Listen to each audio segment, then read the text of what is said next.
know my problem, don't you?" Cleo meowed and wove her way between Lacey's ankles once more.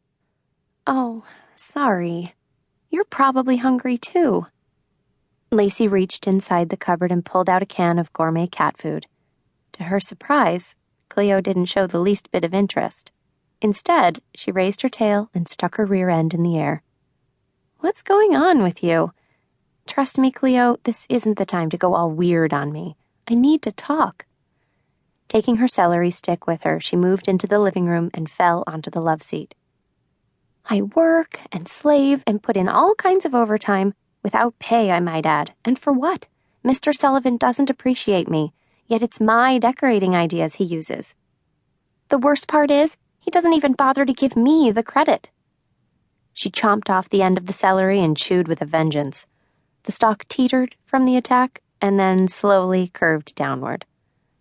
Lacey studied the celery. "This might as well be my backbone," she muttered. Unable to sit still any longer, she paced her compact living room. "I haven't had a raise in the whole year I've worked for him, and in that time I've taken on much more responsibility and completed projects Mr. Sullivan couldn't or wouldn't do. Good grief! If it weren't for me, Mr. Sullivan wouldn't know what was going on in his own business." By this time she was breathless and irate. "I do more work than he does, and he's the owner, for heaven's sake." Clearly, Cleo agreed, because she let out a low, wailing moan. Lacey had never owned a cat before, but after a devastating divorce, she'd needed someone. Or something. The thing had turned out to be Cleo. She'd first spotted Cleo in a pet shop window, looking forlorn. Cleo's brother and sister had been sold 2 weeks earlier, and Cleo was all alone. Abandoned, the half-grown kitten gazed, dejected and miserable, onto the world that passed her by. Lacey had been suffering from the same emotions herself, and once they met, the two had become fast friends. No fool, the pet store owner knew a sale when he saw one.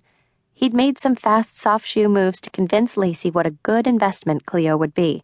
If she bred her and sold off the litter, within a year or so, he claimed, her original investment would be returned to her. Lacey hadn't been so keen on the breeding aspect of the deal, but it had sounded like something she should try. She wanted companionship, and after her disastrous marriage, she was through with men. A cat wouldn't lie or cheat or cause hurt. Peter had done all three with bone-cutting accuracy. "Good old Peter," Lacey mused. She should be grateful for all the lessons he'd taught her. Perhaps someday she would be able to look back on her marriage without the crushing pain she felt now. He'd vowed to love and cherish her, but then calmly announced one Sunday afternoon without warning that he was leaving her for someone else.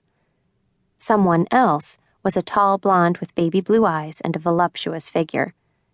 Lacey had sized up the competition, decided she didn't stand a chance, and signed the divorce papers. Oh, there'd been some haggling, but she'd left that to her attorney and stayed out of it as much as possible. As soon as her divorce was final, she'd uprooted herself, moved to San Francisco, located a job she loved, and started life all over again. Sort of. This time she was playing it smart. Men were completely out of the picture. For the first time she was supporting herself. For the first time she didn't need anyone else, because it could happen all over again. Another blonde with a playboy figure could disrupt her life a second time. It was best to play it safe. Who needed that kind of grief? Not her. Lacey wasn't discounting her assets. With her straight brown hair sculpted around her ears and equally dark eyes, she resembled a lovable pixie. She was barely 5 feet tall, while her brother, who was 5 years older, was nearly 6 feet. Why nature had shortchanged her in the height department, she would never understand. After the divorce, Lacey had felt emotionally battered and lost. Bringing Cleo into her life had helped tremendously, so much that Lacey figured she could do without a man. Her cat provided all the companionship she needed. Okay, you're right," Lacey said, glancing down at her fidgeting feline friend. "I couldn't agree with you more. I'm a gutless wonder. The real problem is, I don't want to quit my job. All I'm looking for is to be paid what I'm worth, which is a whole lot more than I'm making now." She'd come out of the divorce with a hefty settlement.